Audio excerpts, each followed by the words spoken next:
G'day everyone and welcome to another edition of the Weekend Wrap, brought to you by CrowCast, of course. A bit of sad news this weekend, but you can't win them all. So without further ado, let's crack straight in, shall we?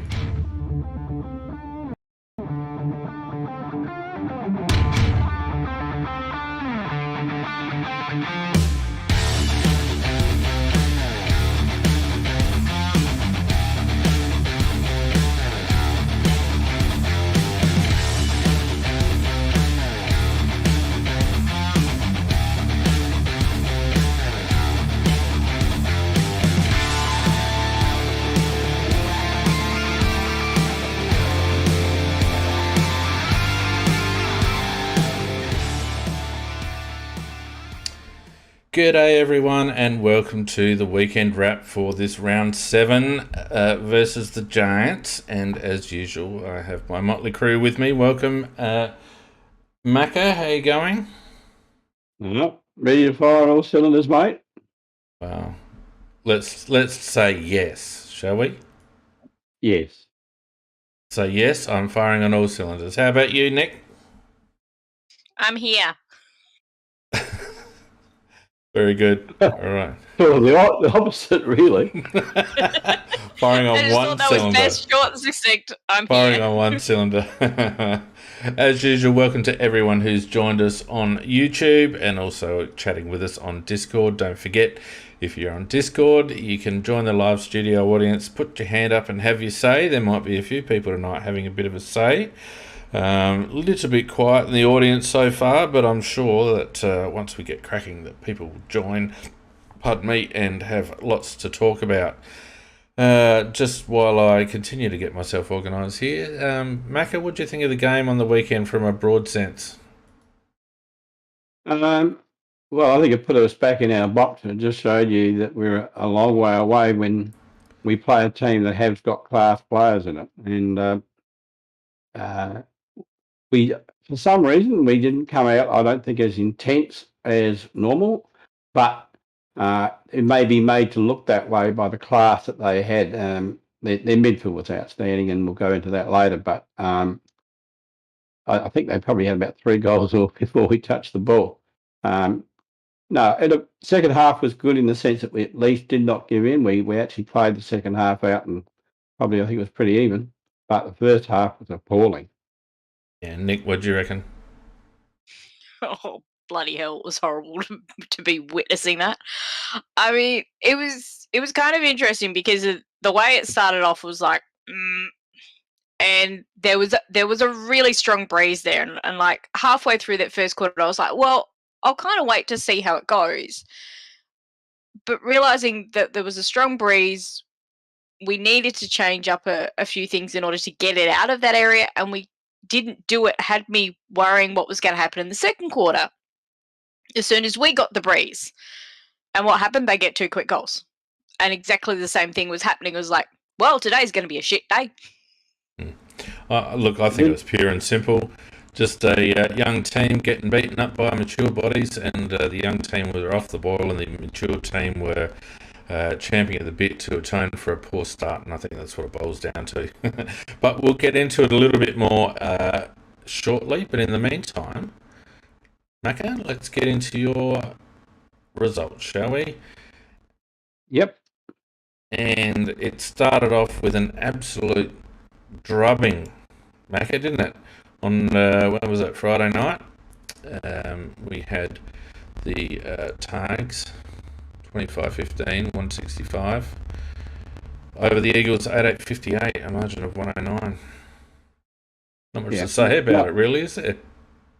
Look, it was an absolute disgrace, really, for a Friday night to have to sit through absolute rubbish like that. And I know that they set the fixtures in patches, but and this was the last of that particular block. But blind pretty could see it was going to be a thrash match, and I think the patrons were let down very badly. It was Friday night fast rather than a footy game. 109-point drubbing, total mismatch.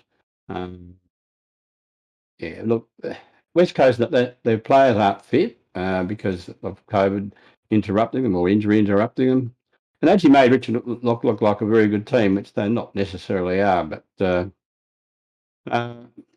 look, there's not really much to say about it. But look, the first 11 goals that Richmond got were from just plain ordinary turnovers. From Richmond's point of view, I thought they played short as a midfield, and he was outstanding. I'd love to have him in our side. He's got pace and he delivers the ball beautifully. But and the one thing is West Coast, they did discover a good mature age recruit in Greg Clark. He's been playing in the Waffle, and there was another one that Bulldogs, and same thing, playing in the VFL. About time we pulled a really good one out of the snaffle. That's all I got to say on that one. Right, very good. Next, we had Geelong and Freo fighting out a very entertaining game, and Freo just announcing themselves as the real deal, Macca. 10-9-69, 3-point winners over the Geelong 10-6-66. It's a good win. It really was, and Freo, as you say, are definitely the real deal. To win, to beat Geelong down there at Alphabet Stadium, that's outstanding. And thank you the AFL for putting that match on the same time as ours virtually, so I could barely see much of it. I had to watch it. Loyalty to my team, I had to watch that get kicked off the park. Well, that would have been an outstanding game to watch. I saw bits and pieces of it. But Freo, even without Darcy as their main ruckman and Taberner up forward, they were still the better side, and they got on top in the third quarter and, to lead by 17 points at three-quarter time. Geelong came at them, but they hung on, and it was very good to see because I hate Geelong. And Geelong can't win the flag. Let's just say that there was more excitement, I think, in the crowd around us in the last quarter as we were tracking the scores for that game and willing Freo to win. Yeah. Fair comment, Nick. Yeah, a very good win by Fremantle without Nat 5, by the way. So, all the better. Anyway, and then hard-fought game, 13-13-91 Melbourne over Hawthorn, 11-15-81, 10 points in the end by the Demons, but Hawthorn really acquitting themselves well. They did. I thought they put up a very good showing. Admittedly, Melbourne had probably about 3 or 4 players out that would normally be in the side, but they still had outstanding players in Gawn and Oliver. I mean, how would you love to have a Gawn? This monster mountain. Oh, God, is he good?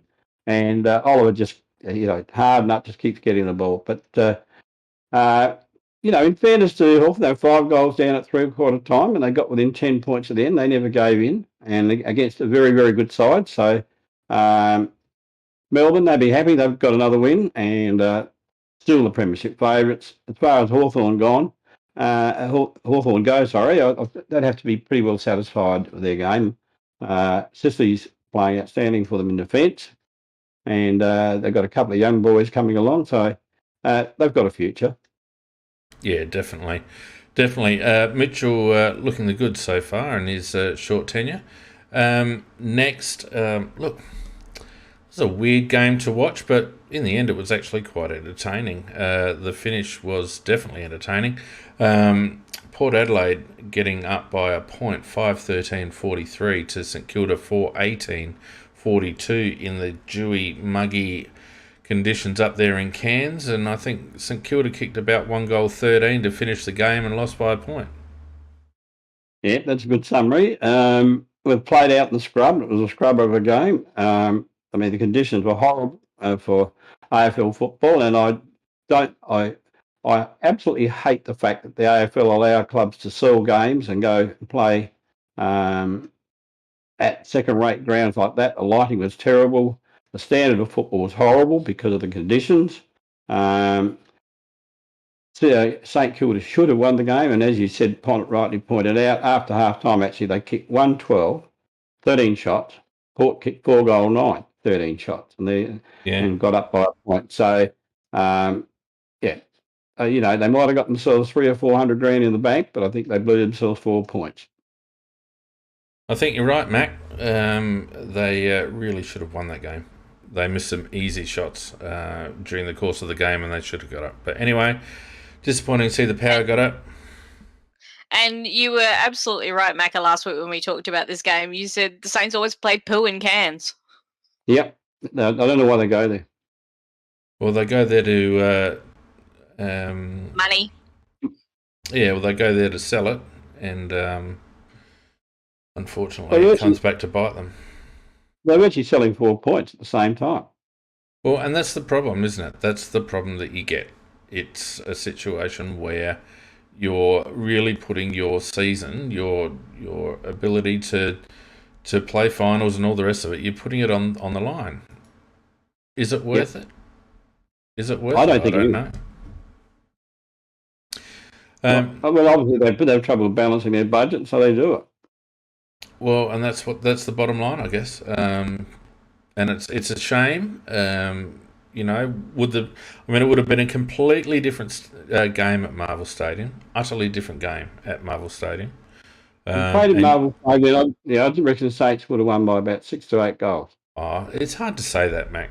It's hard to say that, but at least they would have been playing on familiar ground, and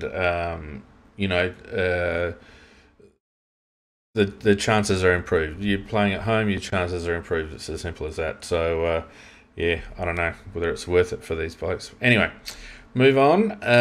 We had Carlton getting up comfortably by 50 points over North. Carlton 17-11, 114 to North Melbourne 10-4, 64. 50 points there. Yeah, unfortunately, saw flashes of this game. North hung in there till half time, being only 8 points down, but they just couldn't keep the floods out. Cripps, Sard, Doherty, they were all very, very good, and they just kept. And in the second half, I think it was 9-7 to 3-1, something like that, and totally dominated by Carlton. They won the midfield, and up forward they had twin towers in McKay and Curnow. Yeah, and I think Larkey could be in trouble. There was a strange incident where the ball was kicked forward, and I think that boy was calling it back for a free. And I don't know what got into Larkey. He decided to tunnel the bloke that was going to mark the ball and just sort of belted him and took his legs out from underneath him. I think he's going to get a bit of a suspension. Don't really know what he was trying to do there, to be honest with you. Well, he could only be trying to do one thing: take him out. It was just an odd thing to do. It was odd. Very weird.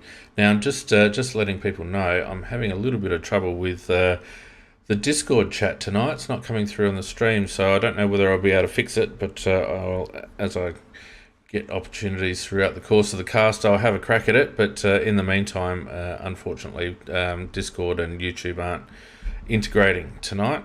Anyway, moving on. Collingwood, 25 points over the Suns in the end, 17-13, 115 to 14-6, 90. Didn't see this game at all, Mac. No, I watched this game. It was a battle of the also ends. Collingwood won the first quarter by 26 points, and after that, it's pretty even because they won by 25. Not much else to say about it. Cripps was outstanding. Had a very good game. Pete Miller and Anderson for the Gold Coast. They've got the courages to keep on playing well every week. But no, I must mention Lukosius. He played on a wing, and he I think got 11 touches. Rankin got 11 touches, no score. I don't know whether these blokes are worth following, and they'll just talk about getting them at the end of the contract year. I really don't think they're worth worrying about it. Well, I mean, we've said it every week, Matt. We probably don't even need to say it anymore. I don't think either of those two boys would be on our radar, to be honest with you. Lukosius maybe, but the word that I've got is that he's port-bound if he's coming home. But haven't the Gold Coast been burnt by that couple of years of first-round picks? Rowell and Anderson. They were unfortunate with Rowell, of course, with his injury. But and then Lukosius and Rankin really been duds, really. Very unfortunate for them. Yeah. Never mind. All right. The Bulldogs, 16-7, 103, 32-point winners over Essendon, 10-11, 71. Yeah, it was a good game to watch, actually, and a really good standard. Pretty even first quarter. And, only 14 points in half time, but the class of the Bulldogs, they sort of kicked away in a winning margin in the third quarter. They had a mid-mature age recruit called McComb. I thought he played very, very well, and he's the one that got out of the VFL in one of those drafts last year, like pre-season or mid-season, not sure which one. But they've got McRae, Smith, Dunkley, who was absolutely outstanding, and for Essendon, Draper, I thought he won the ruck, and Martin's a very good young lad for them, and Merritt, of course, is always a good player. But tell you what, Draper is one that you'd want. He's very promising. He's very promising, isn't he? Yeah, I love him. I reckon he's great. And really did a good job. He kept Norton down to no goals. Overall, just the class of Bulldogs and Essendon. They're amongst the also runners like us. Well, they're in a bit of strife, I think, Essendon. Their list is all over the place, in my opinion. They've got gaps everywhere. It's going to take Rutten a while if he maintains the patience of the board to rebuild that club and rebuild that list, I think. Yeah, I think they've definitely gone backwards though this year. Yeah, which is surprising, really. We all expected them just to keep pushing forward, but through one reason or another, they've just fallen in a ditch. Never mind. Sydney, 13-11-89, not good enough for the Lions. 17-11-113, 24 points to the Lions there. That's a solid win for Brisbane in Sydney. Definitely is, because they haven't won there for 13 years before that, Pete. So they'd have to. I think they're just showing they are the second best team in the comp, and you never know. On the day, they might be the best. I think they're the real challenger to Melbourne at this stage. Lockie Neal really found form with 37 disposals. It was battle of the midfields. Mills did very well with 30 and Parker 33 disposals, but he got 5 goals very quickly in the second half. Yeah. But no, Brisbane just too good, and overall, Danaher did a shoulder in, which might be, I don't know how bad it was, but that may affect them later. But yeah, definitely I think they're the second best team. Sydney, they played well, but Brisbane, they are a good side. Yep, definitely. All right, so that brings us to the ladder, Mac, and we've got a full round here, so we can talk about the ladder. Melbourne on 28 points, one game clear of Brisbane and Fremantle, both on 24. St Kilda, Sydney and Carlton on 20. Geelong on 16, along with Collingwood, that's the 8. Richmond and the Bulldogs, along with Hawthorn and Adelaide on 12 points. Port, Gold Coast and the Giants on 8. Essendon, North and West Coast on 4 points. To me, that ladder is just starting to take shape after 7 rounds now. Just starting to see, I think, probably 1 to 11 possibilities for the finals. I don't put us in with a chance for a couple of reasons. I think we've got a rough stretch which will drop us back down again, but secondly, our percentage isn't great as well, so we're last on that current 12-point train. So it looks to me to be a battle of 11. Port would lay claim, and so would Giants, I guess, but that could be a bridge too far for them. Yeah, I think some scribes said that round 7 is a very significant round because it gives you a pretty idea who's going to be good and who's not going to be so good. And that sort of supports what you're saying, but I suppose you can't rule Port out yet because they've got some reasonable games coming up. But no, I wouldn't be surprised if it didn't change too much. Yeah, well, I mean, Port have got Western Bulldogs next week. That's not going to be an easy one at all. So they've got a bit of work to do yet. I always look at percentage, and I see Richmond there, even though they're out of the 8, they're on a healthy percentage. Carlton look the vulnerable one at this stage, albeit in the 8. They're a bit up and down at the moment. They got us next week. That could go either way. So it's an interesting stage, but to me it looks like a race of 11 at this stage, Mac. Yep, I think you're totally right. All right. Yeah, just on sorry. the Richmond percentage though, they did kind of gain. What is it? Something ridiculous like 20 points just from playing West Coast. That's true, and everyone's going to get a free hit with West Coast at least for the foreseeable future. They are in all sorts. West Coast. Terrible. In all sorts. Never mind. We actually turned the football off. I couldn't watch it. It was that horrible a game. I couldn't watch it. It was. It wasn't even it wasn't a fair fight. It just wasn't a fair fight. And my sister came down. She was like, "Why are you yelling so much at the football?" And it's like, "Well, because West Coast are really bad and the umpires are worse." It's like, we just can't stand this. Well, the worst thing of all is Kane Cornes having a rip at West Coast for being unfit. Has he been living under a rock? I mean, that club has been absolutely destroyed with COVID and whatnot, and they're all behind the eight ball. You know, having a crack at Elliot Yeo, who's played for 5 minutes in the last 2 years, and I mean, talk about just trying to get a rise out of someone, but just shows himself as being without any sort of ability to logic, unfortunately. Did you see him on the telly this morning? He's bleached his hair blonde. Oh, because he's a dick. Because he got made to look like an idiot by that young Collingwood lad. I think that's what it's all about. But he just looked like a dickhead. Oh, it's just. I mean, at least his old man tried to be, not feral. Cornsey at least tried to. I don't know. I don't know. That family is bizarre. Anyway, look, why don't we get on to our game? As mentioned before, Adelaide 8-6-54. 59-point losers to the Giants 17-11-1-1-3.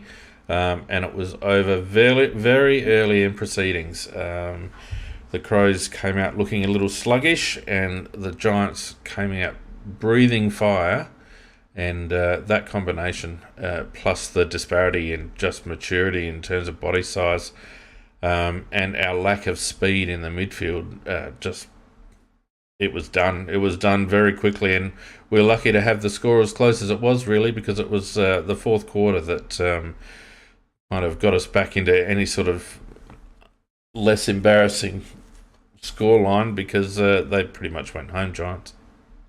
Yeah, in my opinion, though, the Giants should have been playing in the past much better than they have been, because in their lineup they've had 11 players in their side, which is half their side, which were picked 12 or under in the draft. So they've got class right throughout that side, and they have, until they met us, they had been underperforming, and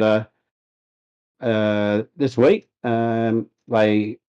Kelly was outstanding in the middle, got them going, and then they all started to join in. And Green came back, and he found form. And as I said, they've got stars right throughout their team, and they all clicked. And we are a mob of battlers, and that got shown up. Oh, no doubt, Matt. No doubt at all. I won't begrudge you any of that.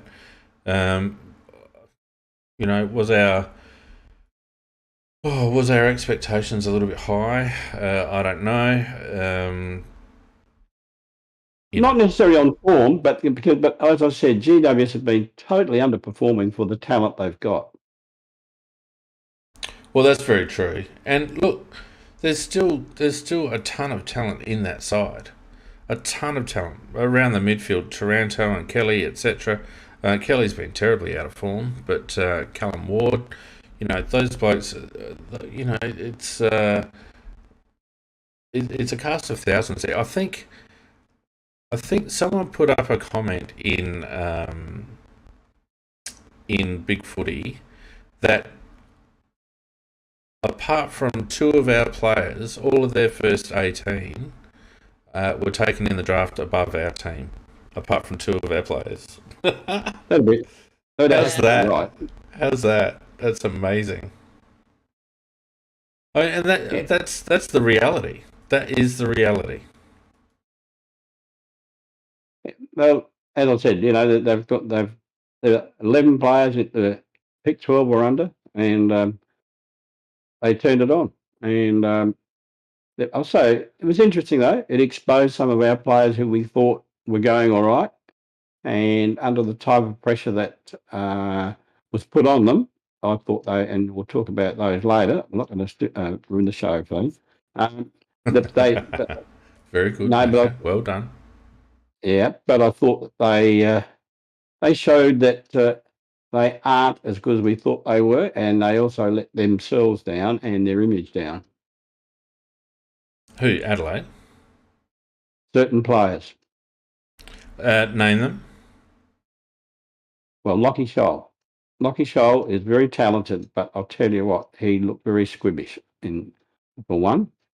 And Billy Frampton, who I said had arrived last week, well, he didn't really. It was just a visit. He went back to the old Frampton. We all knew that was going to happen. We knew that was going to happen. Yeah, but there are two in particular that really stood out. I should also say that the coaches didn't get a lot of credit from me either. I think they started Brown on green, and I thought to myself, this is not going to work. That was that was the matchups down back looked silly to start off with. Having Frampton covering Jesse Hogan, and I think Giants were very proactive in trying to work that matchup. But even so, they did. We should have just made sure, because from what it seemed to me, as soon as whoever was on Butts got him out of there, so they pulled Butts high the whole time and left Billy exposed. And this is what I said a couple of weeks ago, Mac. The test for Billy was going to be when an opposition team channeled their forward entries through him, and they did.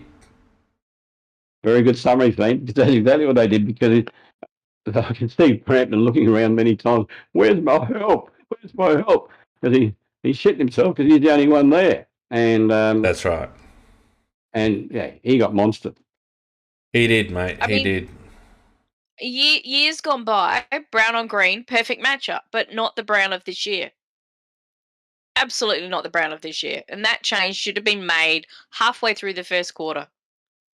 And it didn't get made. Well, I don't think it shouldn't have been tried. Yeah, true. To me, they were going on past where he has beaten him.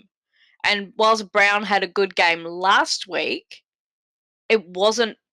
And yes, those players that, who we played against last week, they're quite skilled and everything else.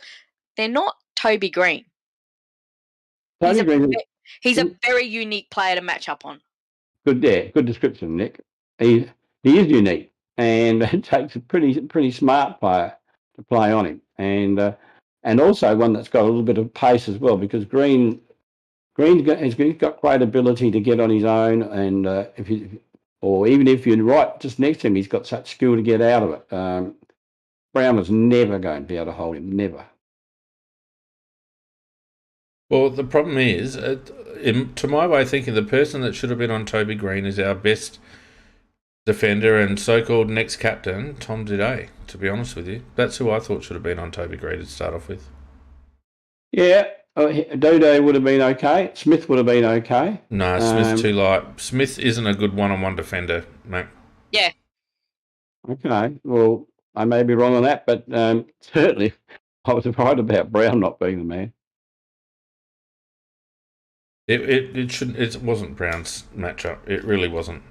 I was surprised they went with Brown. I really was. I didn't understand why they went there.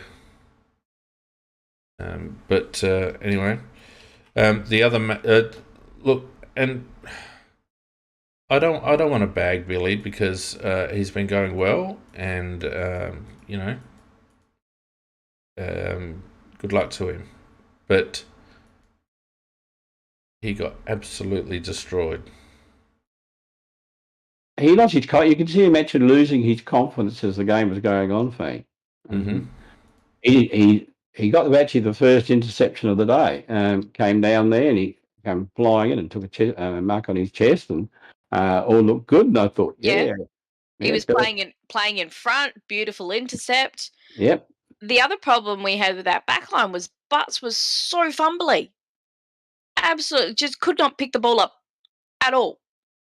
And normally he's so quick. It's like he can pick the ball up the ground, and there's a quick dish of the hands out, and that's what slowed us up. That you could just see that spread across the whole team. They just did not cope with the pressure that was applied to them, and it's like, but that's what you did to the Bulldogs. You pressured them. That's what we started to see, that this seemed to be what the team was trying to implement, that to make it was to be difficult. We were supposed to be difficult to play against.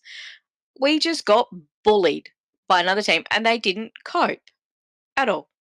Yeah, that's true, Nick. And it started in the midfield. I mean, you look at that midfielder there, and I'd love to have that midfielder.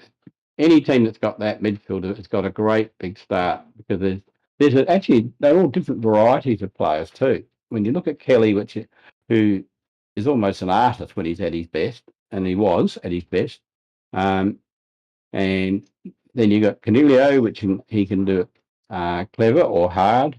Taranto can do it clever or hard. They actually men coming through there as well, and he had 33 possessions. They've just got such a variety of players that went through there. Too much quality. Too much quality. What does it say about our midfield?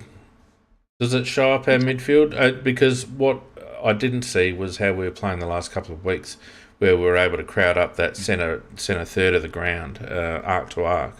We didn't seem to be able to cover that at all this time around. We had Lockie Murphy and Ned McHenry out of position constantly, and we didn't seem to be able to get numbers through there for whatever reason, and it exposed our midfield. They tore us up on the outside. Their ability to get the ball to their outlet player with ease. Even they didn't kill us on clearance stats, and we'll have a look at those in a minute. But their ability to get clean possession out of those clearances was first rate, and we didn't cope with that on the outside. Well, they were sucking us in. We went back to the bad habits of, we need to get the ball. So two of the players would come in, and they waited patiently. So that then freed up the player on the outside, and then they'd use it. So many times, just sitting there at the ground, you were just watching it go, and I could predict exactly where the ball was going to go next. So look, it's that player, then it's going to go that player and that player. And there's our players jogging along behind him. Or they've gone to man up the wrong player. It's like, dude, I can see, get on him. It was so frustrating in the crowd because you could just see it about to happen. It was so obvious. Yeah, just on the clearances from the centre thing, none of ours were of any quality, because for the match, we took one mark inside 50, the forward 50, and that came in the last quarter. Correct. One. And I can't remember any game seeing any other team in that situation. One bloody mark in the forward 50 for the game. Correct, Macca. Exactly what it was. So they can't have been very, very damaging clearances, whereas, so many times that GW has burst from the centre and just put it on somebody's chest. Well, and that's my point. My point is that our work out of the middle was not clean at all. They were scrub kicks. There was no method to it. There was no speed to it. There was no getting the ball on the outside.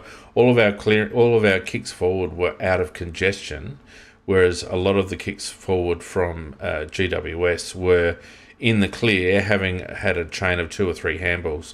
The amount of times that the ball goes back out the contest and Riley O'Brien becomes a second link in the chain because all our midfielders are out of position, and it just bogs everything down. There's no speed through there.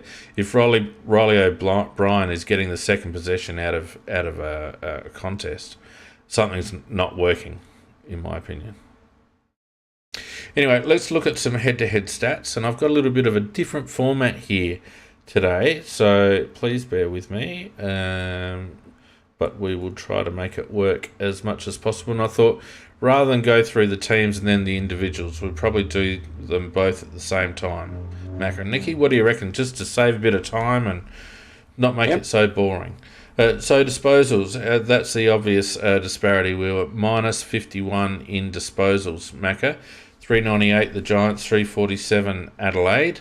And you can see there, if you've got access to the screen, the quarter-by-quarter differential there. We were 76 to 105 in the first quarter, 76 to 113 in the second quarter, 90 to 113 in the third quarter, and we ended up winning the last quarter 105-67 because GWS got an early flight. But they are massive. That's a massive disparity. Minus 51 disposals, winning the last quarter by 38. So at three-quarter time, we were down 89 disposals in 3 quarters of football, Macca. Yeah, well, they certainly had the ball a lot more than us, and we chased bums most of the day. What? But it's more than that. Deserves more of a comment, Mac, because a lot of it comes back to ability and effort, Fane, in the sense that I think that in terms of ability, we didn't have as much ability as they had, but then I also thought we had a couple of weak spots which let us down, and therefore we couldn't possibly get the ball as much as them. That's what I'm saying. Yeah. Let's have a look at our leading possession getters. Rory Laird had 35. Disposals getters anyway. Rory Laird 35. Benny Keys 27. Geordie Dawson 24, along with Matt Crouch. Tom Duday 20. O'Brien got 18 touches. Smithers got 17 before he was knocked out. Hately 17. Walker 16. But there were some notables. McHenry only got 7. Josh Rochelle maybe just needs a little bit of a break on 11. Murphy 12, not enough. Lockie Scholl 13 off a wing, probably not enough either. So there were a few notables there. But then when you have a look at the Giants' disposal winners, Kelly got 40 touches, Cumming got 33, Green, Taranto, Ash all 23, Ward 21. That's 1, 2, 3, 4, 5, 6, 7, 8 players with plus 20 numbers. We had 5 players with plus 20 numbers. One of those a defender. 2 of those a defender. Yeah, and plus the usage factor of it as well, Fane. Well, that's it. If we have a look at effective disposals, Macca, Giants 300 effective disposals to Adelaide 264, and again the disparity is the same. In the first quarter, we only had 54 effective disposals in the first quarter to their 86. You're breaking up a bit there, mate. Okay, we'll just give that a D. How's that? Is that better? No, It's still no good. that's good. All right. So effective disposals were minus 36. Mac ended. No good again. How's that sounding to everyone else? Is that Macca's problem, or is everyone hearing me go robotic? No, I hear you as well. And they're saying in the chat that, yeah, you're crackly to them. Crackly to them as well. How about now? That's all good. But Barney Magic thinks you're bubbly. Thanks for letting me know. Is that better? Yep. Yeah. All right. So quarter by quarter, 54 effective disposals to 86. Second quarter, 52 to 80. It evened up a bit in the third quarter, and then we got on top in the last little bit. But again, our differential in the first half was 106 effective disposals to 166. That's 60 effective disposals. Yeah, we were monsters, absolutely monstered in the first half. I mean, we were so bad in the first quarter, and I thought, okay, at least, thank God there's a break. We can actually get ourselves and rally. At least I can't see. I thought we'd probably done enough damage that's going to make it very difficult to win the game, but let's at least have a real crack at it. The second quarter was just a replica of the first.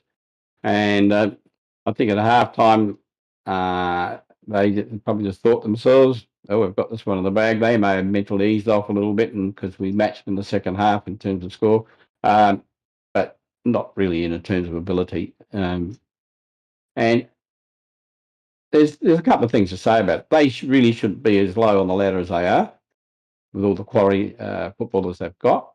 But secondly, it was just our luck that they seem to always pull it out against us, and whether that's a reflection on them or a reflection on us or a reflection on both, I'm not really sure. But certainly, I was trying to pick best players because we always have to do that, and there weren't too many to pick from to argue about. No, not really, mate. It's slim pickings, really, which is a real shame. But we'll get to that, mate. When you have a look at a bloke like Matty Crouch, who had how many disposals? Matty Crouch had 24 disposals. His effective disposals was down around the 16, so he wasted 8. You know, Rory Laird had what did he have? He had 35 effective. 35 disposals, effective with 30. So he wasn't too bad, but we wasted a lot, unfortunately. Yeah. Whoops. All right, so what else can we have a look at? Let's have a look at the clearances. We had only a -5 disparity, but you can see there that only really evened up again in the last quarter. We had the Giants 45 clearances to Adelaide 40. And again, clearances were 166. Oh no, that hasn't updated. It's updated. No, here we go. So yeah, so our clearances, we actually won the first quarter 12-9, 7-14 in the second quarter, 8-14 in the third quarter. Then we won the last quarter 13-8. So you can see it was the middle part of the game, Mac and Nicky, where particularly in that third quarter where they just absolutely destroyed us, that the disparity occurred.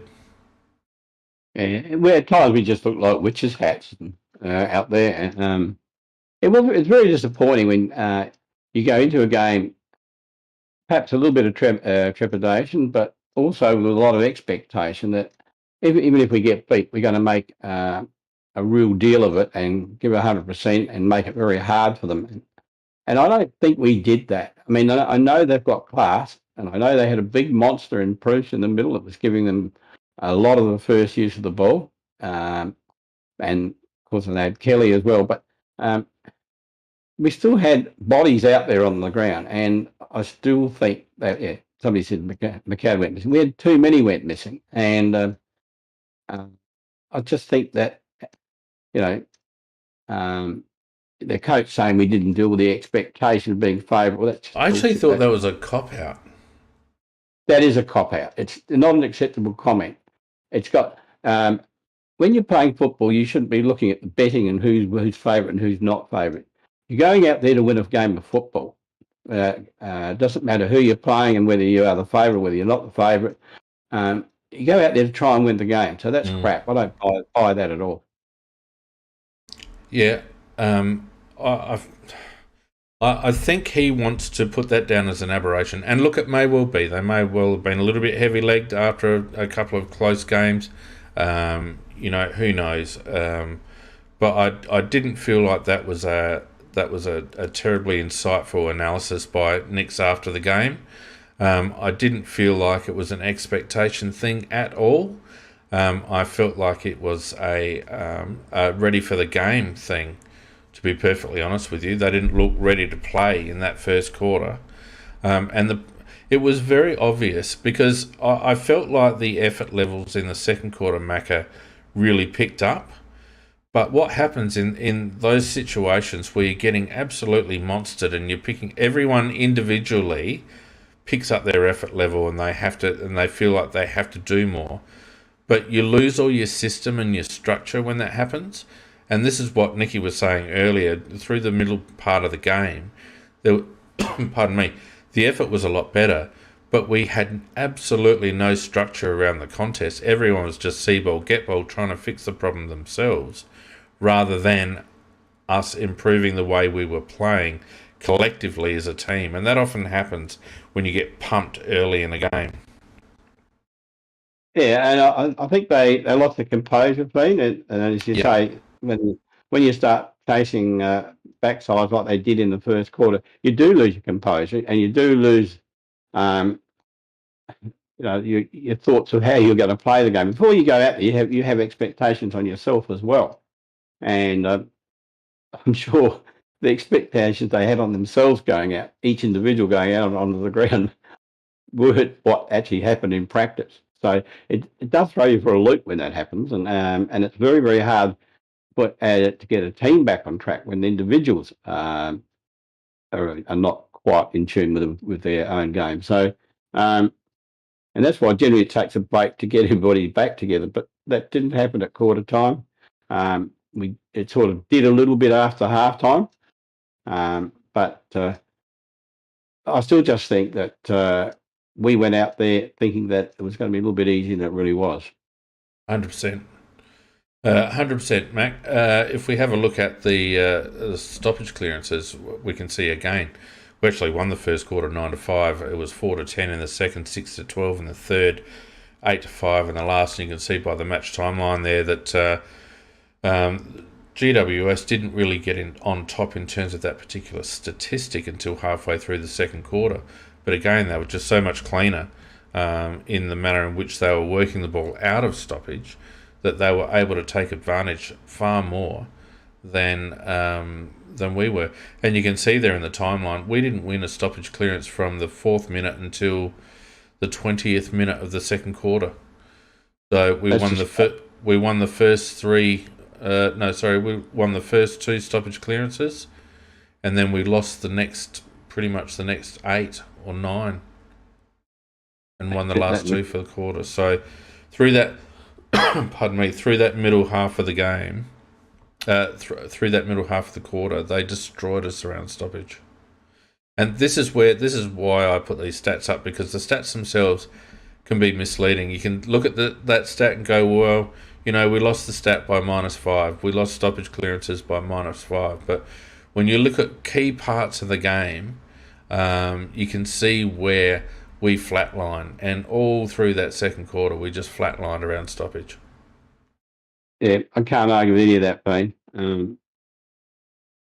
We still, our target at the end of this year has to be a midfield. I don't know where we're going to get it from, or who we're going to get it from, or who it could be, but we really do need a quality midfielder.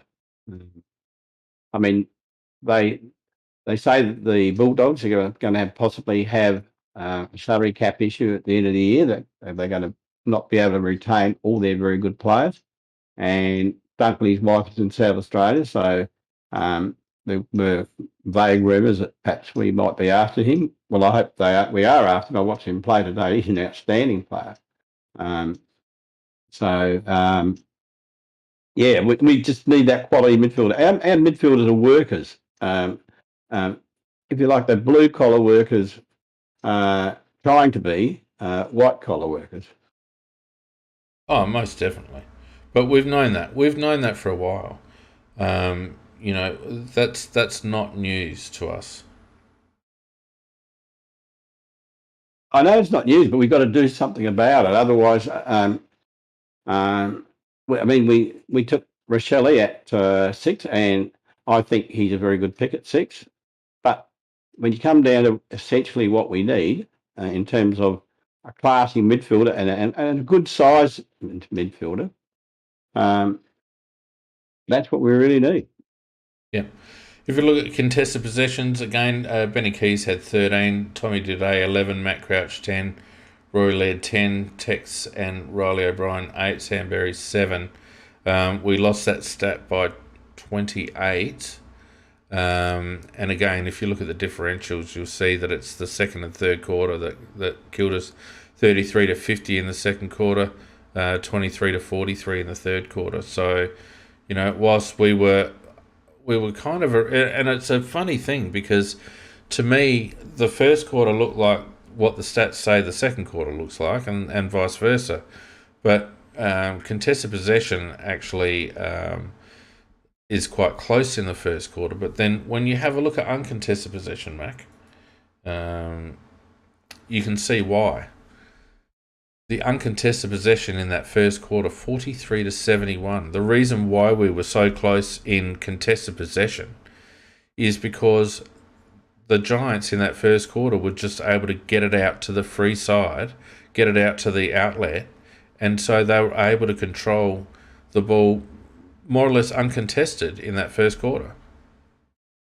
You can't argue with that. That was just that was the problem.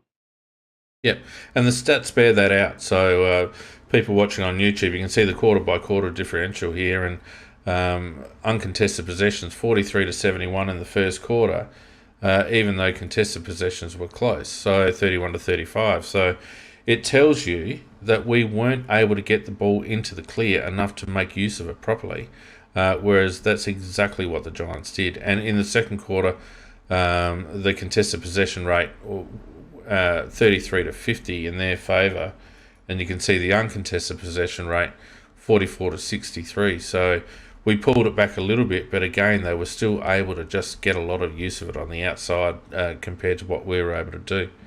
And two of the biggest performers for them doing that were Kelly and Whitfield. Whitfield can kick the ball better on his left foot than any of our players can kick on their natural foot. And I think he kicked 3 left foot goals. And Kelly, he just, if he didn't get the ball himself out in the clear, he just fed it out to somebody out there. And their disposals were so much better now, so much better. Well, let's have a look at who got the uncontested possessions. We had Laird on 25, and then we had Josh Carey, Lockie Ash. Well, Kelly had 23, Ash had 18. Dawson, you'd expect to get a lot of uncontested balls, 17 off halfback. Matty Crouch, surprisingly, 17. Kennedy and Callahan for them on 16. Benny Keys on 15, and then a whole raft of theirs on 15. Cumming Perryman, Lockie Whitfield, and Cullen Ward. And those 4 blokes, you give them 15 uncontested possessions, they're going to hurt you. Very much so, and they did. Yep.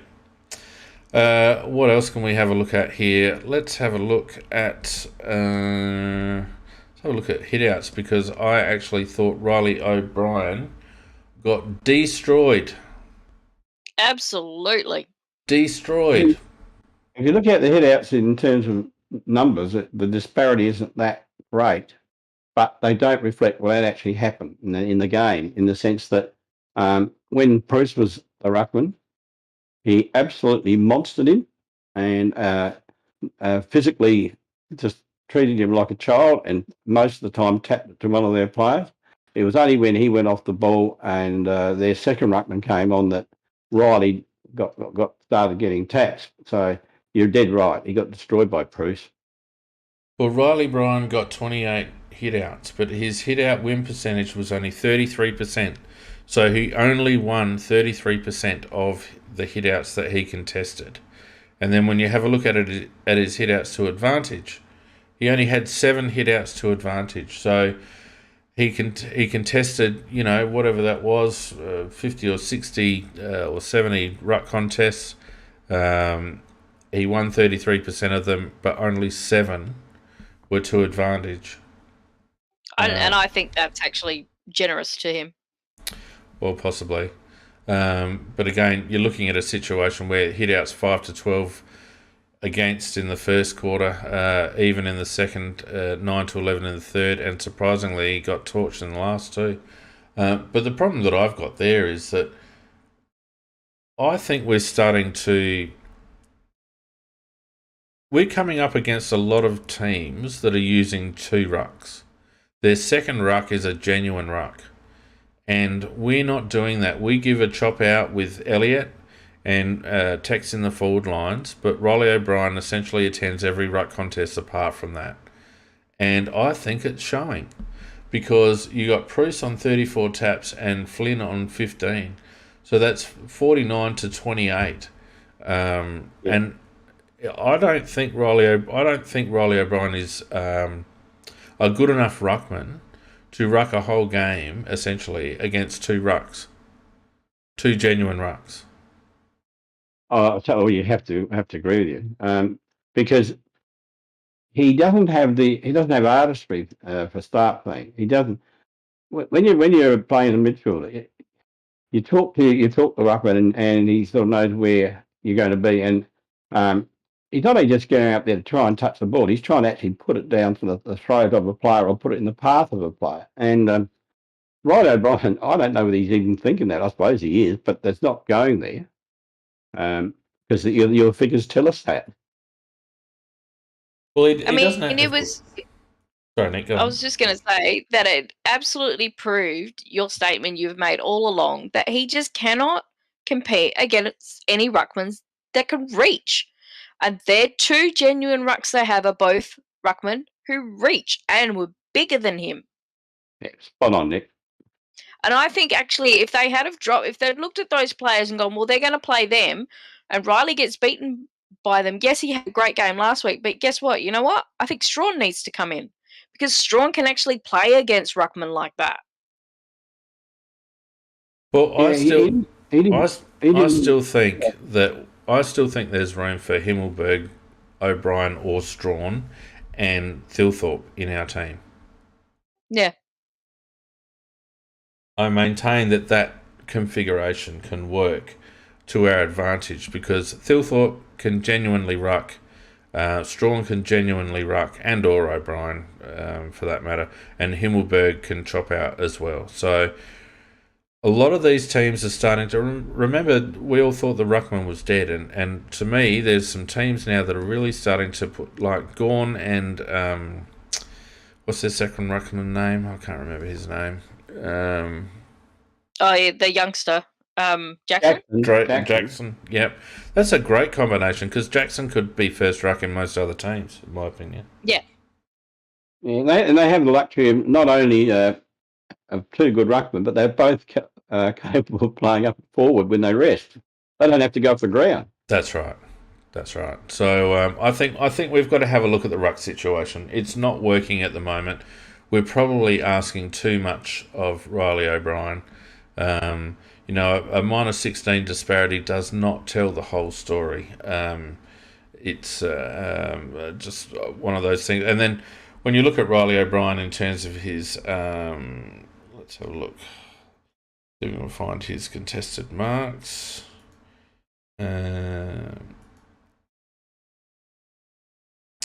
Contested marks. Where are you, Riley? 0.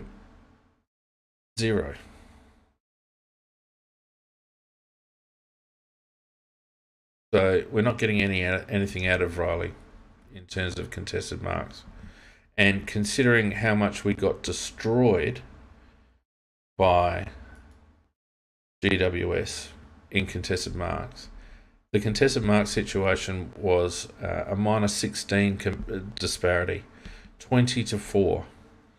1-5 in the first quarter, none to 8 in the second quarter, 2-4 in the third quarter, 1-3 in the last quarter.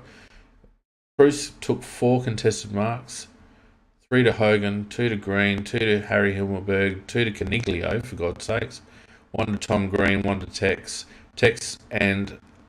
Geordie and Billy and Brodie Smith are the only players that we had that took a contested mark for the game. So they just destroyed us in terms of contested marking. You're starting to crackle up again, Fane. Yep.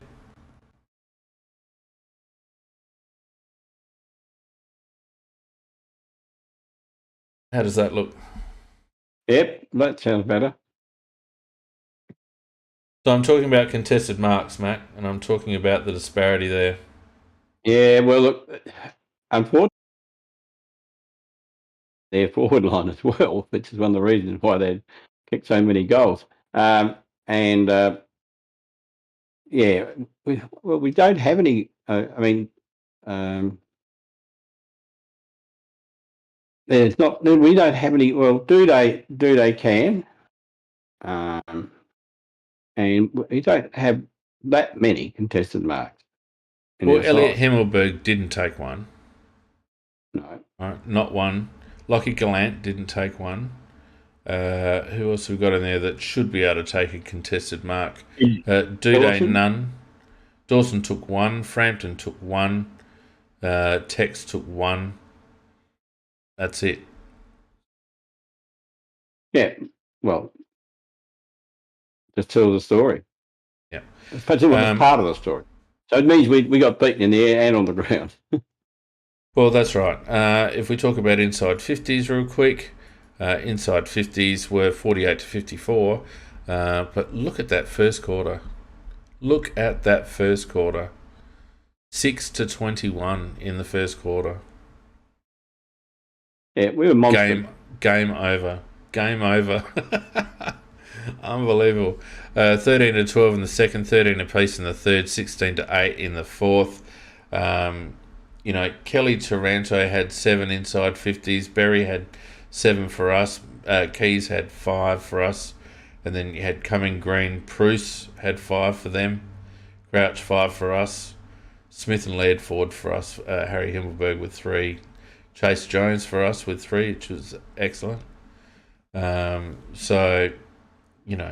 when you got their 2 premier midfielders, Kelly and Taranto, getting 14 inside 50s between them, and then Green and Cumming and Bruce getting another 15.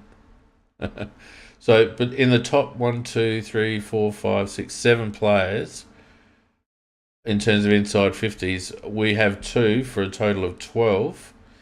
They have 5, 10, 15, 29 from 5 players. 29 inside 50s from 5 players. Yeah. Tell the story. Yeah. In terms of marks inside 50, of course, Giants again dominant. We didn't take a mark inside 50, Mac, as you mentioned, until the last quarter. They took 6 in the first quarter, 5 in the second, 2 in the third, 4 in the last, and we took 3 in the last.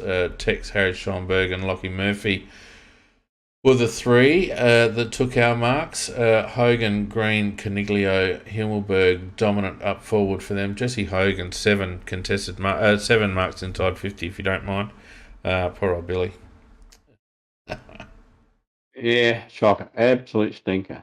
As I say, that he started off with that first interception, but he could just actually see his confidence deteriorating as the game went on, and he started to look like a headless chook by the end of the game. Yeah. Well, I mean, he doesn't know how to position himself, Mac. It's as simple as that. He does not know how to position himself. No, he was behind when he should have been in front, and he was in front when he should have been behind. So that only supports that. Just apart from the bad play, it certainly didn't help that with Smith and McHenry both getting concussion. Smith was playing very well, I thought, at the time that he got hurt, and McHenry at least was having a crack down forward whenever he had a chance. So 2 at least of the players that I thought can have some influence on the game, they were off, and they won't be there next week. Well, you don't know about McHenry. Well, they've said that's what they said on telly tonight, saying that he won't be there because they reckon he had concussion. Now, right, so he passed the protocol at the ground, so he must have had a secondary. Yeah, I'm only going by what they said on telly tonight. Yeah, okay, I didn't hear that. Yeah. Yeah. What else can we have a look at real quick before we wind up? Let's have a look at 1%ers and pressure acts, and again... We had some? Well, see, this is the thing, Nick. In the second and third quarter, and in the last for that matter, but in the second and third quarter, I felt like we picked it up. But if you look at the quarter-by-quarter differential on 1%ers, we're actually even 14 apiece on 1%ers. 15 to 14 in the second quarter, 9 to 16 in the third, and 10 to 14 in the last quarter. The problem is that what that stat doesn't tell you, or you have to look at it a bit deeper. You have to look at it in conjunction with the uncontested ball stat, and that's the stat that tells you the story. Because you can put on 14 pressure acts, but how many times should you have put on a pressure act and you didn't? Yeah, but they don't keep that stat, but it would have been a very interesting one to keep in our case today. Yes, on Saturday. Yeah. Well, if you have a look at the numbers, you know, a bloke like Ned McHenry, 3 one percenters. You know, that's very much down on his average. And if we actually have a look at pressure acts, which is on a different graph, Ned had 14 pressure acts, which is apparently different to 1 percenters. God knows why. You know, so that's a bit down. You know, Luke Brown only 3. Hately, I mean, let's talk about Jackson Hately real quick. What do you think of him? You go, Nikki, you have a crack. He proved absolutely that he is not an AFL level player. He is a great SANFL player. He is not an AFL player. He cannot anticipate what's going to happen. Him being on the wing, and when he was coming down to do that cover in the back line, because that's quite important that we have that winger becomes our extra defender.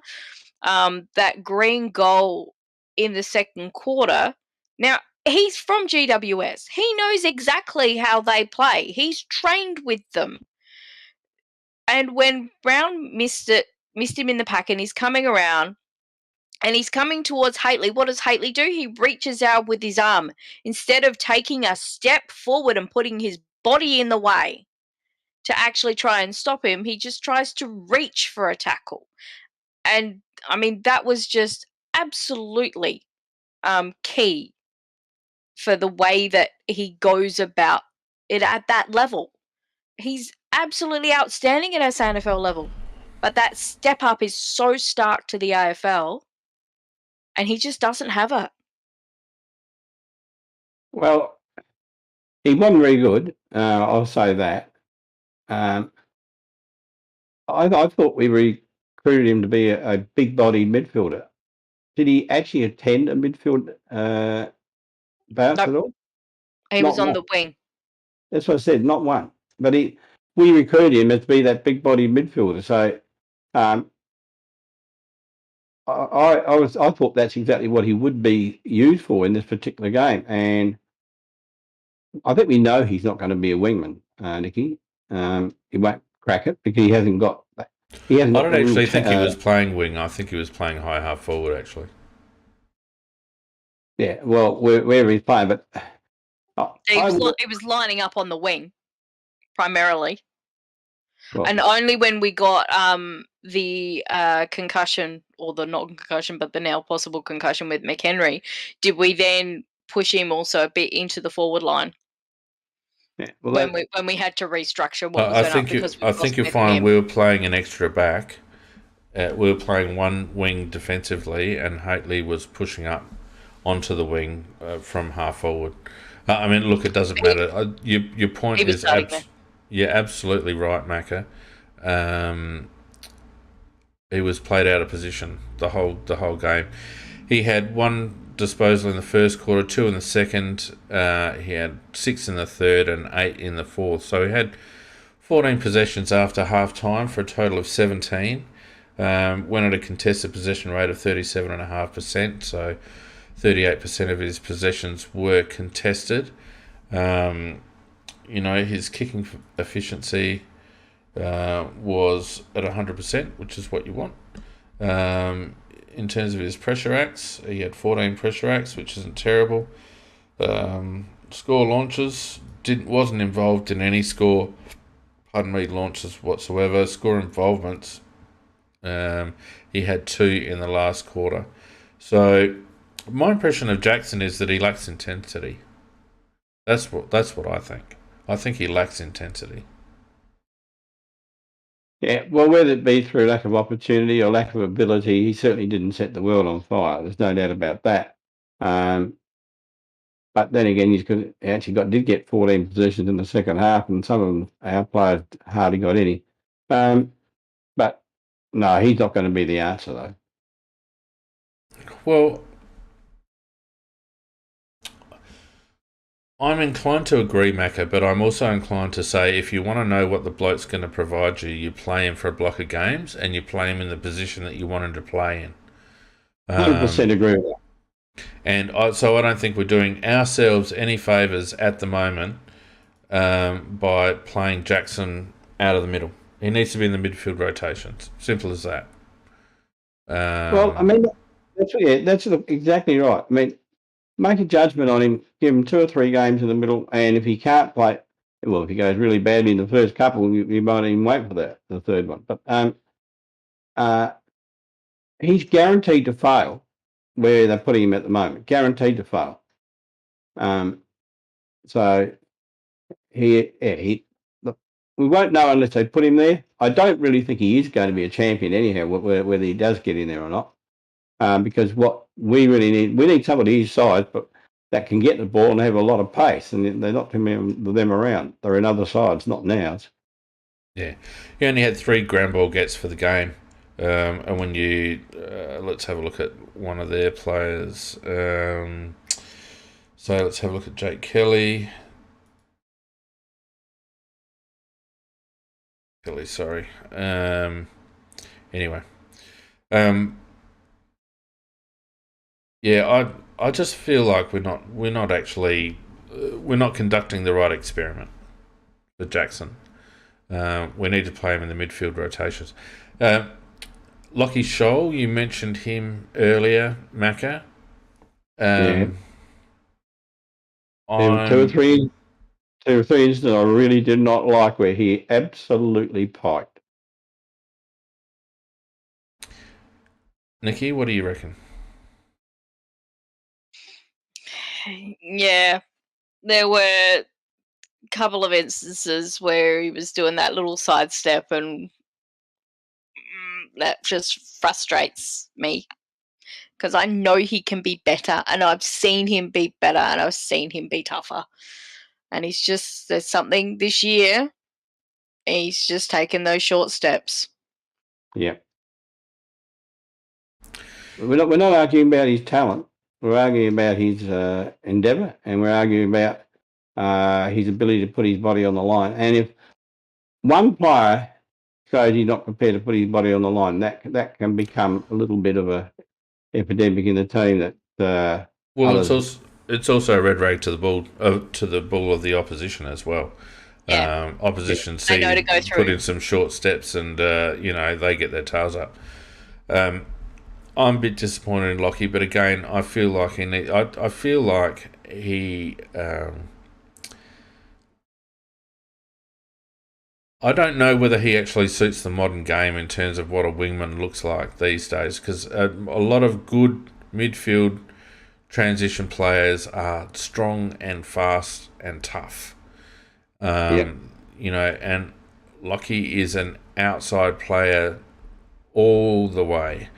And I don't know whether there's much room for pure outside players anymore. I mean, we all look at Geordie Dawson as a quote-unquote outside player in terms of being able to get the ball and deliver.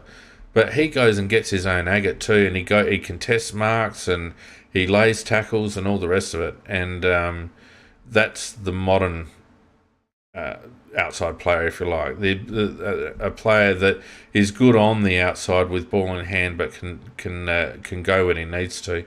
Lockie has got some deficiencies to work on in that regard, I believe. And what gets me and why I'm disappointed in him is because in his first year we saw him doing that. We know he's got that ability to do it. Yeah, but he copped a hit last year, if I remember rightly. And he hasn't been the same since. No. On the money, Pete. On the money. So I'm not absolutely slagging him yet. I understand that could be part of it. but he's got to work his way through it, because otherwise, you're absolutely correct. That's not a modern wingman. But we know, we've seen in the past, he can do it. And I think that's what annoys us. Well, then he needs to spend some time in the twos recapturing that. Because, again, teams will play through his player if he's not physically up to it. We saw it with Billy, we saw it with Lockie. Opposition coaches will pick that up very quickly and go, all right, there's our avenue. And they will go through him. He has got, if he wants an AFL career, he's going to have to go back to the twos and he's going to have to work on it. We've got a couple of blokes in the twos that have been playing really well, who deserve a spot. I think Harry showed a bit when he came on, Harry Schoenberg. I thought he was quite good. He had 7 disposals in the time that he was on the ground, which is basically on for Smithers, so halfway through the third quarter there. So he certainly didn't lower his colours when he came on, so I think he will stay in the team. We've got Will Hamill, who's been playing all right in the twos. We've got Josh Worrell, who's been knocking the door down in the twos. One or two others that have been putting their hand up as well. We can't carry Lockie Scholl. We need to give him a spell, I think, and allow him to get some confidence back going at some contested ball. Yeah, one thing I think is disappointing that I was hoping that Luke Pedler would have had a ripper in the twos this week, but he didn't. He only had the 13 disposals, which is disappointing because I think he needs to be come on. He has got the talents and the abilities, and he's got a bit better size, etc. And if we could get him playing at his best, he would be an asset to the side. But at the moment, as they say in the chat, he's not ready. Yeah, interesting comment from Surfsauce about Miller because he was talked up in the post-match review. I think he got 18 touches or something, and the coach was quite effusive about him. So be interested to see what others thought of his game that saw him play. I didn't see the twos match today. See, the one thing with Pedler, though, is one of the couple of games that I've watched him in the SANFL is, he doesn't get a lot of possessions, but every time he gets a possession, he does something really good with it. They're always so effective. So sometimes do you want a 33 possession Matt Crouch game, or do you want a 13 possession Pedler game where the majority of those actually are possibly going to result in a score? Yeah, but 13 in the SNAFL doesn't translate to 13 in the AFL, Nick. You need to be knocking out 25, 30, so you can start thinking you'll get 15 in the AFL.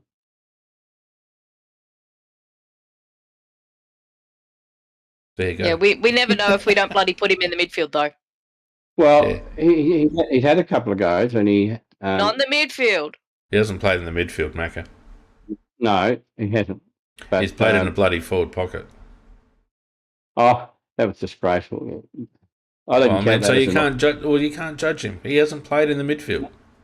No, I didn't judge him on that particular game. I'm talking about his form in the SAFL this year. He hasn't played. He's been playing up forward in the snaffle too, the majority of the time. I thought he played on ball last week. He played on ball last week, but the majority of the time he's been playing up forward. Because he had got a lot of possession last week, but as I say, only 13 this week. Yeah, like I said, the majority of his season has been played up forward. As Miller, Patrick says in the chat, working on his forward craft, which is exactly what the coaches told him to do. Play up forward, work on your forward craft, which just blows my mind. But anyway. And the other thing too is that, let's say in the chat, he's Tank's a little bit in question at this stage, and because he's had fitness problems. And I agree with that. And injuries to come back from, so they've had to ease him in. Yeah. Sam Berry. I was going to hope by the second half of the season that he's fit enough and good enough to get into the team. Because I have a good opinion of him. Yeah. Sam Berry, I just want to talk about quickly because I felt that in the first quarter when the Wits were cracking, he was our only midfielder that was actually putting in or at the contest. He had 6 disposals in the first, 2 in the second, 4 in the third, and 3 in the last for 15 touches. I just felt like what you see is what you get with Sam Berry. I don't think he's ever going to win a Brownlow medal. He's not that type of player. But he doesn't need to be that type of player, in my opinion. He's able to stay in the contest. He doesn't get knocked off the ball very easily, and he's not as slow as you think he is. He's not ultra quick. He's going to get burnt by the speedsters. But in terms of his first couple of steps in the contest, he's quite all right. So, as I mentioned, 15 disposals at 46.7 contested possession rate isn't terrible by Sam, and I certainly thought in the first quarter he was probably our best midfielder. Yeah, look, he is probably as courageous as anybody in the side. He really is. He's tough as a cat's head, and I really do like Berry. And I think his performance, given that he was kind of brave to beat Rucks and against classy players, I think he did okay. One thing about that where you talk about, not being pushed off the ball in the contest, but what he's also very good at is he's actually a natural footballer, and in a contest like that he's able to push away and get those 2 to 3 steps to create some space for himself so he can actually dispose of the ball not under a lot of pressure, which is where Len Keys were just doing those blind big dolly kicks because as soon as they got the ball, they generally had to kick it. Whereas I contrasted with the work that Berry was doing, that he was creating space for himself to actually settle and do a good disposal out of it. And I found that really impressive.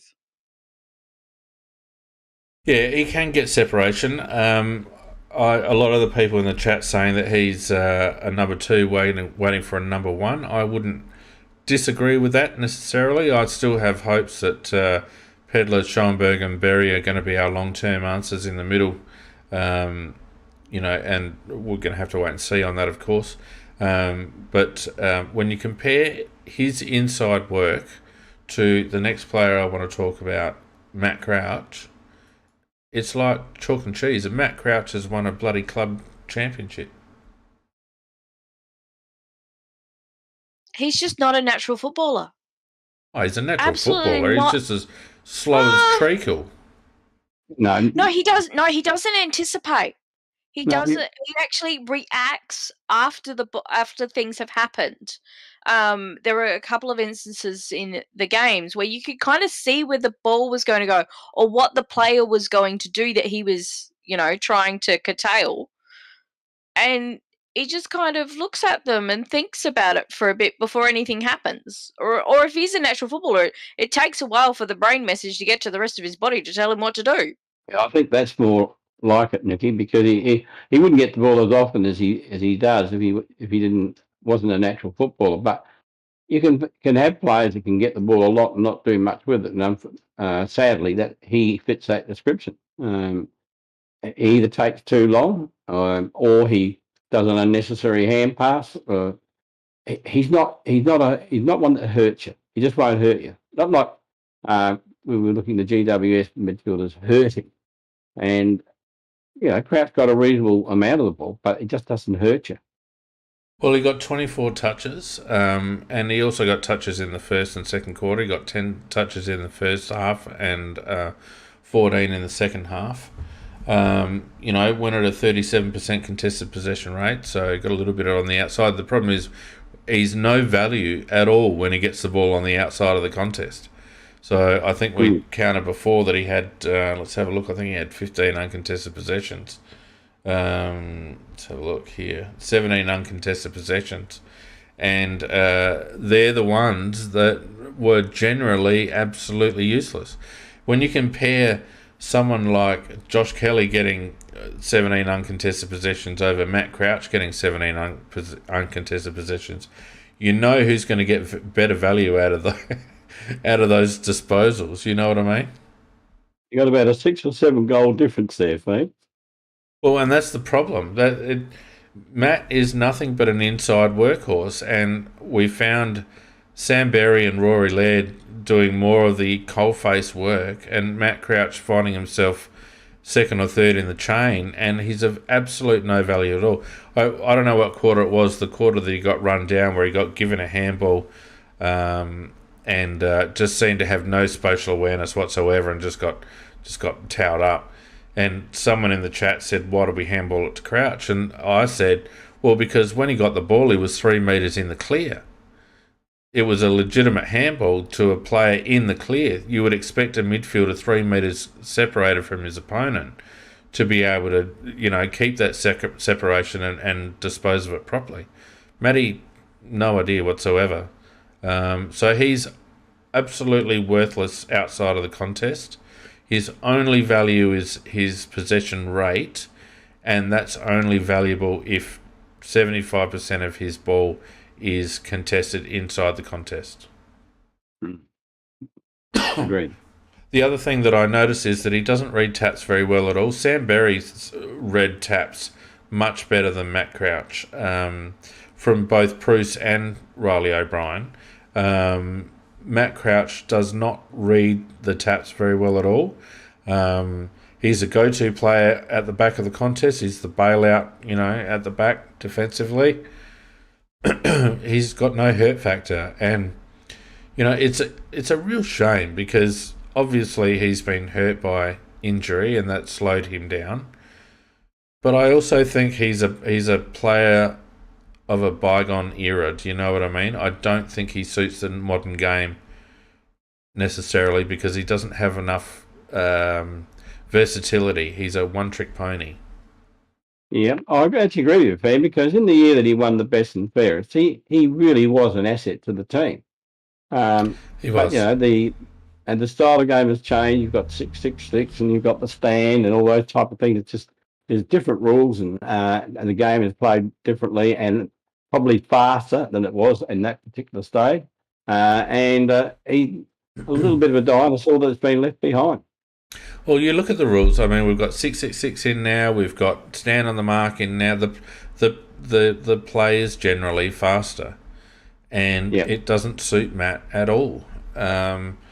He just doesn't have the wheels to be able to make ground enough to do it. When the ball is in his area and on the ground in a contested situation, he's still good. He's still valuable. And I've said this year I'm happy to have Matt as a coalface player.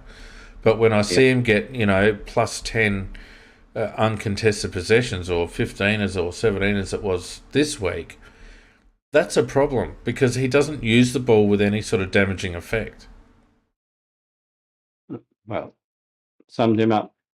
And I think, where we've got Sam Berry in the team, who's a little bit more dynamic, moves through the contest a little bit better, tends to move the ball forward rather than back. If we're looking at a future coalface player, then Sam's it. Now, whether it's not quite ready for Sam to take over that, and that's probably a reasonable call, I don't know. But we need to make sure that Matt Crouch is not the second or third string in the chain in terms of clearing the ball out of congestion because he doesn't use it. Well, no argument for me, Fane. Anyone else we want to cover before we finish this one up? Just one. Probably. Himmelberg. It was just a very ordinary game, wasn't it? And and his co-partner Gallant. I just thought we didn't get much out of those two. No, we didn't get anything out of those two. And in fairness, they probably couldn't give them much opportunity either, in the sense of the way the ball was delivered. But we just somebody's saying don't get off the Berg bus. I'm not getting off the Berg bus. I'm just saying it won't be a memorable game that he will think, God, I like that game. I played well. And And the same with Gallant. I think Gallant's definitely got to have a spell, I think, Lee. Not yet, I don't think. I don't think yet. I hear what you're saying, but I don't think if I was a coach assessing the squad after the weekend's game, I wouldn't be worried about the defenders and I wouldn't be worried about the forwards. I would just be worried about the midfield, because to me it started and finished with the midfield. You know, their ability to score was based on their ability to get clear out of congestion. Our ability to score, or lack of ability to score, was because we got no clean entries. Oh, no doubt about that. They were done no favours. I made that point. They made no favours, but you'd expect that now and again we might just win one bad situation, but we didn't. Well, we did. Tex won a few bad situations, and therein lies the difference. Oh, yeah, but I'm talking about those two. Yeah, but, well, I mean, you're talking about Himmelberg, who's still coming on, and Gallant, who's played for 5 minutes. So I wouldn't have those expectations out of those two at all just yet. When Himmelberg, we're not talking about a top 10 pick. And you have a look at the top 10 picks running around at the moment that are tools, Mac, of a similar era. None of them are doing that. You need 100 games into these big fellas. Joey Danaher is only just starting to become a reliable, strong, intelligent forward now. And how long has he been in the system? Well, he was injured for a long time as part of it too. It's amazing how he moved clubs and he just sort of lost his injuries too. But I don't think Himmelberg can be put in the same category as Danaher. No, not at all. But that's what I'm saying. Himmelberg was taken down the draft order too, mate. Don't forget. So I mean, you get what you pay for, and you know, Ugle Hagen's not doing anything at the moment. Logan McDonald's not doing much. Riley Thilthorpe's in the twos. These lads take time, and I'm not willing to judge Elliott on the game on the weekend purely because it would have been a hell time trying to be a centre half forward playing, or a tall forward playing in that rabble with that ball coming at you.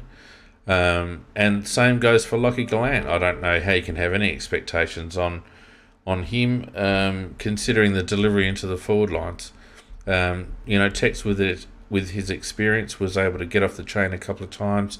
I think Tex had kicked 2 goals too and had a couple of score involvements. Let's just have a quick look. Tex had 7 score involvements for the game. So you're talking about experience there for Tex, whereas Elliott and Lockie don't have that experience, and in Lockie's case, he doesn't have the physique to be able to compete. If you watch him in the air, he'll jump at anything, but in a packed situation, he just gets hustled and bustled out of the way. Yep. But in fact, I'm not really bagging them in the sense of saying that they were disgraceful or anything like that. It was just that the ball wasn't delivered particularly well down there, so it would be no picnic down there. I agree with that. I'm just saying that I've been thinking for last week. I thought the Gallant wasn't quite where he should be at, and I'm not saying where should he be at. He's only like played 4 games or 3 games or something. Where should he be at? I'm just comparing it to I'm just saying comparing it to his other games where he took a few marks, and I don't think he's been quite at that level. I'm only expecting him to be at the level that he's shown that he can be, and I don't think he has been at that either last week or this week. Yeah, but we're talking about a kid, Macca. See, this is where I have a problem with what you're saying, because we're talking about a kid. On the one hand, we don't want yo-yo up and down, in and out selections. And on the other hand, the kid has one bad game when we get destroyed in the midfield and you want to drop him. No. It's bloody ridiculous, Macca. Well, that's we have different opinions, mate. No.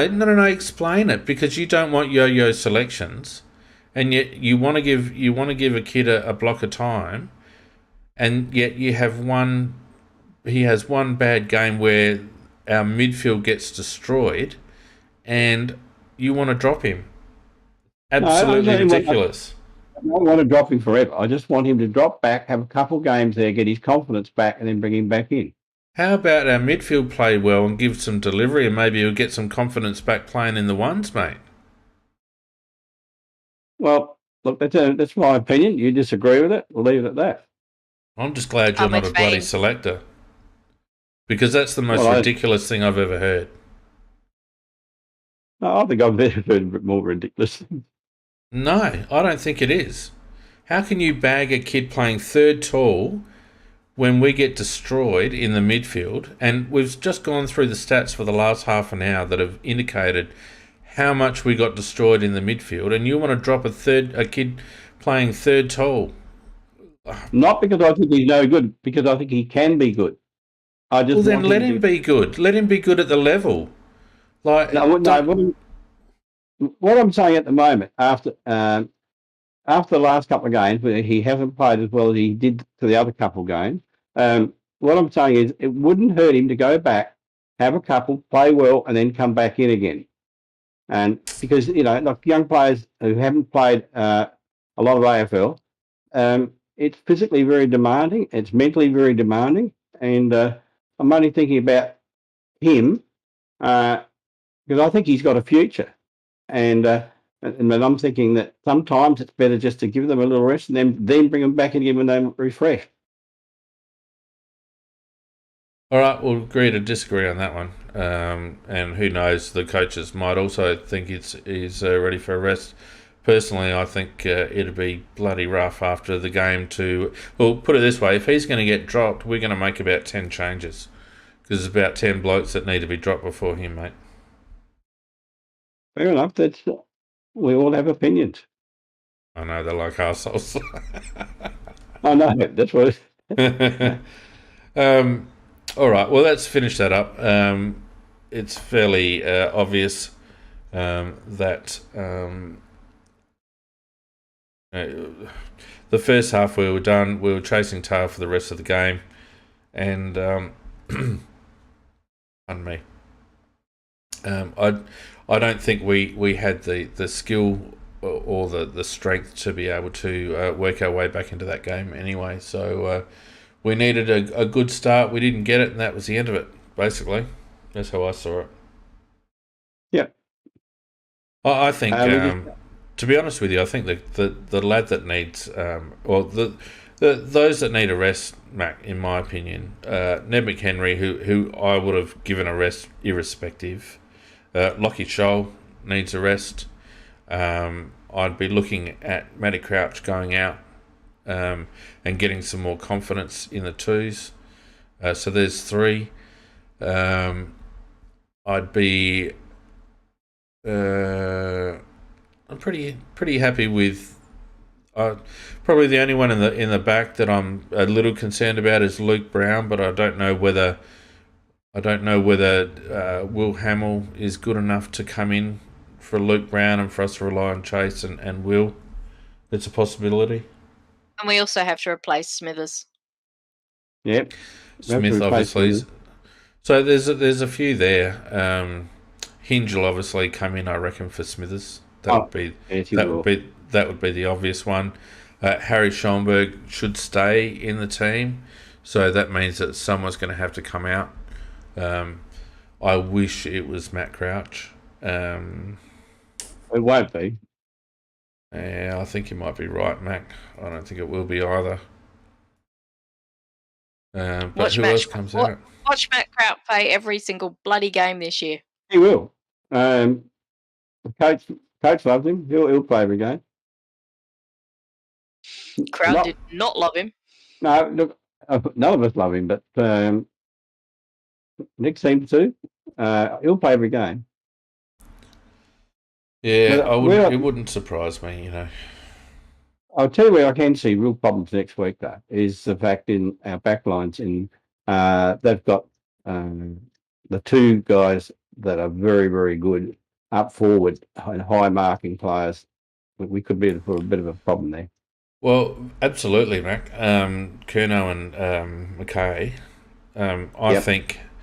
I think Geordie isn't a bad matchup for McKay, although McKay's quite tall, and we saw Geordie have a little bit of a problem with 2 metre Peter, a similar tall player. But Billy on Curnow, if Curno's fit, Curnow will run him around. He'll run him ragged. Curnow's a real gun. He really is a good player. I love him. The fact that he got injured was a real shame for him, but he's fantastic. All right, we need to go through our BNFs for the year. Yeah. Macca, you can go first this week. You won't make me go first. No, you went first last week. I went first last week, and you need to because I've only got 4 players. Well, no, I've got 6. But, look, the order of players I've got here, and I'm not going to argue if anybody says I'm wrong, because, again, it just becomes back to opinions and assholes. We've all got one. You're wrong. I go 5 for Laird. Oh, you're wrong.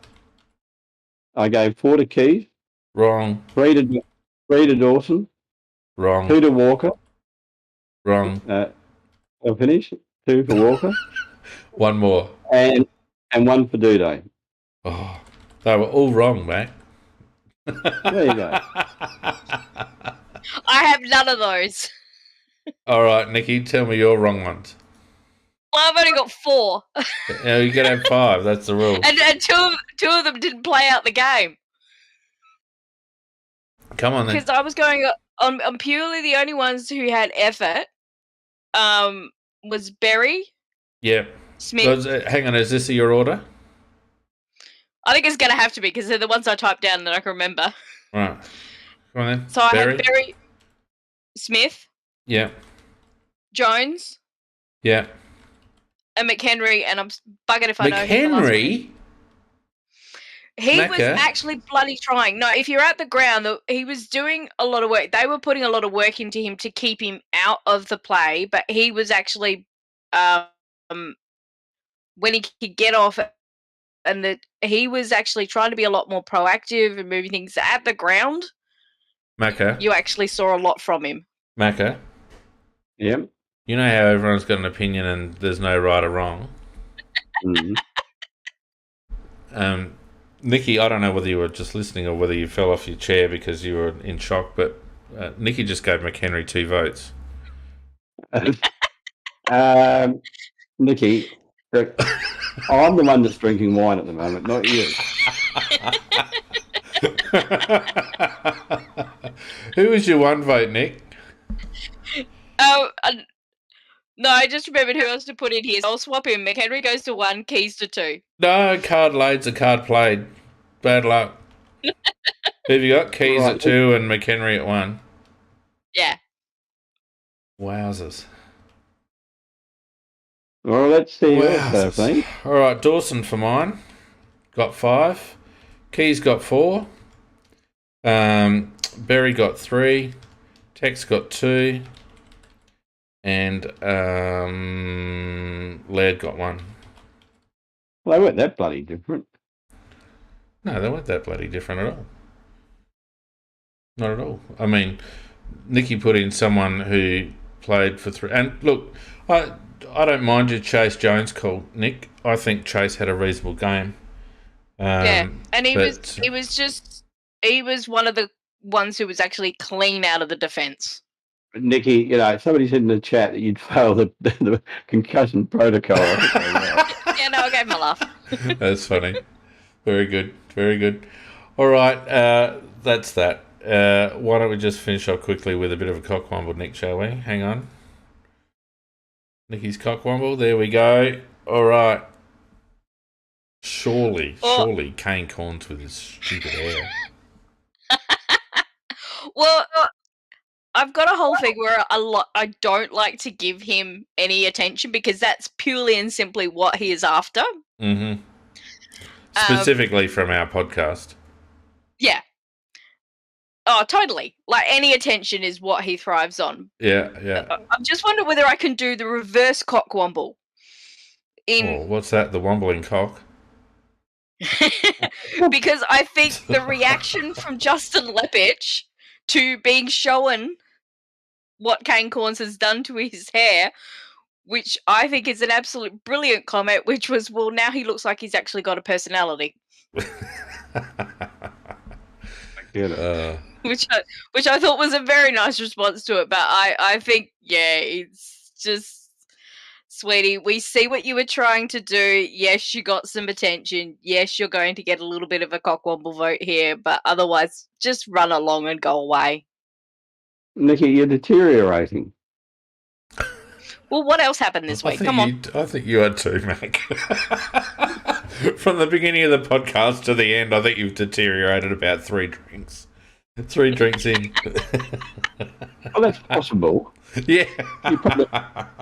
You're probably one behind. Yeah, fair enough. Did you have any others, Mac? I was with you. I just saw Corns' head on the TV today with Leach, and I just thought, my God, I feel ill. Yeah, I thought Cornsy, he's always a safe bet for the Cockwomble. Right. Yeah. I'm happy to give it to Cornsy in the absence of anyone else. Now, I don't think there was anyone else. No. Now, no one's put their hand up in the chat. Vardy Magic. He's like a bloody... I don't know what it is. He wants SANFL chat. And if he wants that, then he can come on and talk about it. Exactly. Wanting SANFL chat is fine, except I didn't go to the SANFL and I didn't watch the SANFL.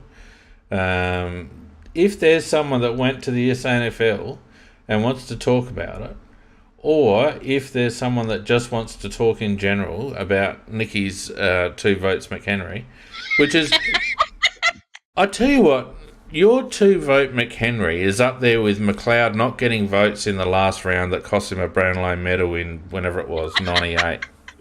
Yeah, Nicky, you just as bad. That's I reckon 100%. 100%. But we've got a couple of minutes, so if anyone wants to have a chat about the SANFL or about anything that we've said or about anything else, now's your chance. If you want to put in your best and fairest votes, put them in the best and fairest channel so that I can find them. Otherwise, they tend to get lost a little bit in the chat. So please put them in the best and fairest channel. Vardy Magic is putting 4 videos on Twitter on the SANFL. I don't know what he's pleading laryngitis. Vardy Magic. I wonder what his excuse is going to be next week. Come on board, Vardy Magic. Get up here and talk, mate. He's soft. He's just soft. He knows a lot about football, and he could come up here and he can probably make us look stupid. Oh dear, the lies he's coming up with are amusing. Well, that's fair because I don't want to catch that, Vardy. So we've got a cream for that. I'll be interested how you got it, mate. I wouldn't be interested in how he got it. I really don't want to know. 1990 is saving the day. Come in 1990, you can finish off this cast with a little bit of decorum. How are you, mate? Good, thanks. How you going? Good, mate. Hey, mate. Just want to say I didn't actually watch most of the game. I got to just before halftime and realised that it wasn't going to do me any good watching the rest of it, so I stopped watching. I did Medical watch condition. the SANFL today, and I think the most pleasing player I watched was Tarek Newchurch. Most of the game he looked dangerous, kicked a couple of goals and was involved with a few goal assists, and I think he's just about ready to come in. Well, that's a good bit of feedback because we haven't heard a lot of Tariq this season so far. Is he looking a little bit more consistent, 1990? Yeah, much more consistent, much more defensive tackling pressure noticeable this year, and also just his general attack on the football is 200% better than it was last year. Last year he was looking like a player that was destined to be delisted this year, but his form this year has been pretty good, so keen to see him have a go. He's certainly got speed and he's got ability, but one of the big knocks on him has been the lack of defence. So I think you said that's improved a lot. There was one passage today where he chased down had 5 opportunities to tackle a player, going from player to player, and eventually tackled someone and got a hold on the ball. So it was quite noticeable, his intent to go from player to player. And do you think he is ready to play? I would have said at the start of the first game I watched this year, he wasn't quite ready, but watching today, I think he's ready. Interesting, because I mean, there's no doubt he's a guy with a lot of talent. He's got pace, and he actually is a good thinker with the ball. But as I said, the knock on him always was the defensive side of it, and and you also got to take a lot of physical knocks at AFL level. You probably don't get at the Sandful level, because he's got the speed. He looks noticeably bigger through the shoulders. Right. I think he's done a lot of work over the last 6 to 8 weeks. Well, it's interesting. I'm hoping that you're right, and that he does get a chance, and that he really does go well. Who does he come in for? McHenry. Yeah, okay. The one I'm interested in is Worrell. Played well, but I don't know who he replaces. Where did he play 1990? Third tall defender. Okay. Had a very good game. Does Yeah, he really have good game. Does he have like 27 touches or something or other? Or they had a lot of touches, I saw. Well, he seemed to be playing without an opponent. He did what he needed to do in terms of defending and marking. I just played a bit of like a roaming defender type role. Yeah. I feel like he's very similar to Tom Duday in his style of play. Not sure who he replaces.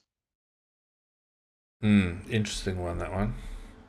Because he can actually he can actually play on a smaller forward as well, and he does the chop out not too bad, because he's kind of that kind of the height. But to me, he always looked a little bit like bigger in the body than Duday. When I've kind of seen them play together, so it could be interesting. It could be interesting if we bring him in, but just because of purely the height factor we're going up against next week. Yeah, and 27 possessions against South Adelaide off the back line is not bad. Is he any chance at all to replace that Macca's just like complete whipping boy Lockie Gallant and actually play him up forward? Oh, I wouldn't have thought so until he actually plays forward at SNFL level. Yeah, because we've got to get Gallant out, because Macca's like almost apoplectic. I think Darcy Fogarty played quite well today. I think he could just about come in. He's been playing well for 2 or 3 weeks. How many goals did he get? I can't recall if it was 1 2. But it was just his general attacking the football, helping his teammates. Did his bit. What did you think of Fisher up forward? Loved his marking. I think his kicking's deplorable. He's a great mark. He took about 8 marks, didn't he? Great mark. I just don't see him ever being a forward if he keeps kicking like he does. His ball drop just doesn't work. Well, if you can't drop the ball straight, you won't kick it straight. Yeah, it just doesn't look good. Very good, mate. Thank you very much for coming on and speaking sense. No, he does. He's very good value, 90-90. He always does. Good night, guys. Thanks, mate. And before anyone else comes on and makes us look like idiots because they make a lot more sense, like 1990, Macca, it's been fun. I just want to give one shout out to Jane M, who's been the sole chatter on YouTube tonight. Just about, anyway. Chatting with himself. There's been 1 or 2 others, but by and large, it's been poor old Jane M. I'm very sorry that I couldn't get the Discord chat thing fixed. I'll make sure that's fixed for next week. I've got no idea what happened there. But thanks for soldiering on, mate. Much appreciated. In the meantime, don't forget we're going to be back on Tuesday night with Tuesday Night Live. If you want to support the podcast, go to patreon.com/AFLCrowCast. Appreciate everyone who's listened in tonight on YouTube and on Spreaker and through Discord. So until Tuesday, Nikki, Macca, I bid you farewell. Yep. Good night, all. I know. Good night, everyone.